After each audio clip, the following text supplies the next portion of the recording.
Hey everyone, hope you're well. Top 5 reasons why assignments are not justified as an interview process. Point number 1. As per my experience, many of the times companies give an assignment to candidate to understand in terms of overall strategy what value can the prospective candidate bring in. This might not look unfair at a broad level, but if we introspect, this makes sense or would be relatively fairer.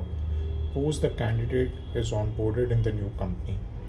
If the company is evaluating 10 different candidates for the same position, in the end, only one candidate has everything to gain, but remaining all candidates have everything to lose. But either ways, the company is to gain all the time. As irrespective of selection, the company is driving insights by having tens of candidates do their homework for them. It is like company are cutting their cake and eating it too. A solution to this can be to discuss a live case study which can help the company understand the strategic bent of mind that a prospective candidate possesses. This is especially unfair while evaluating junior or mid-level candidates. Point number 2. Many a times when you oppose an assignment, the company goes on to enunciate that this is part of a policy and our evaluation process, and we share all these assignments to understand the thought process of the candidates. In my opinion, the end does not justify the means. Moreover, the candidates can anyway go ahead and copy the assignment from multiple online sources, might give the same assignment to his co-workers or a friend to get the assignment done. The company has absolutely no way of finding this, and even if there is a less accurate method to find this out, no one has the time, no one has the material and motivation to do a background check for tens if not hundreds of candidates appearing for the same position. Thus, I believe in most of the scenarios, a defined means still not necessarily lead to a desired end. A live case study in a live meeting could serve as a much better harbinger. Point number 3. I was once appearing for a mid-senior position in one of the very popular SaaS companies. The interviewer gave me a 200-pager document along with a couple of other presentations to study.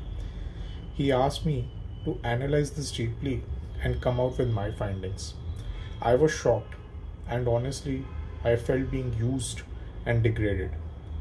I asked, "Do you think it is fair for you to ask me to do this homework as I am not currently employed with the company?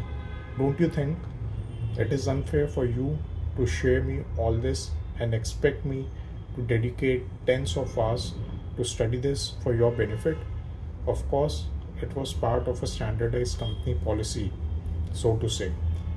I did not say no, and I shared a lot of data on my candidature on a lighter note, including but not limited to a few of my videos, a few articles that I wrote, my cover letter, and so on. Since every interview, at least for me, is a two-way street, and candidate also want to evaluate the company and its employees, I asked the reporting manager to study all the material shared by me and present an analysis on me on why can I be a good fit. Good riddance. I never got a call back. Point number 4. It does not give any insights to judge what value can the candidate bring to the table. Many a times, candidate would be from different industries, and through Google you can only learn so much. Even if the candidate is sincere, the findings would be premature at best, and without proper findings which can't be deduced as long as you do not start working in the company hands-on, the plan suggested by the candidate would be premature at best.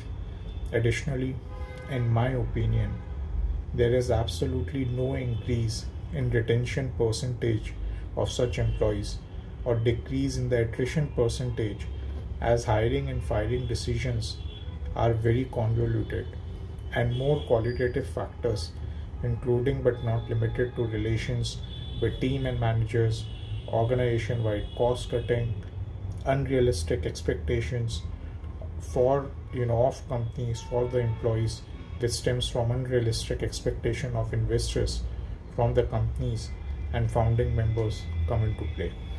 Point number 5. Lastly, many of us look out in different circumstances. With the recent unending mass layoffs, many of us are looking out in desperation. All of us have family responsibilities and so many other million things.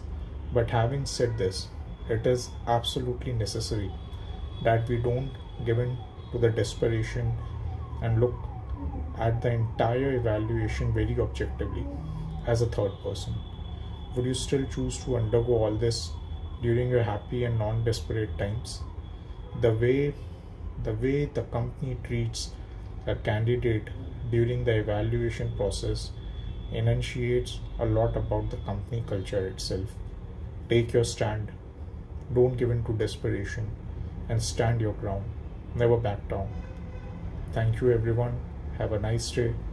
If this educational video helped you and motivated you, share the same in your network and follow me on YouTube and LinkedIn for more such content. Thank you.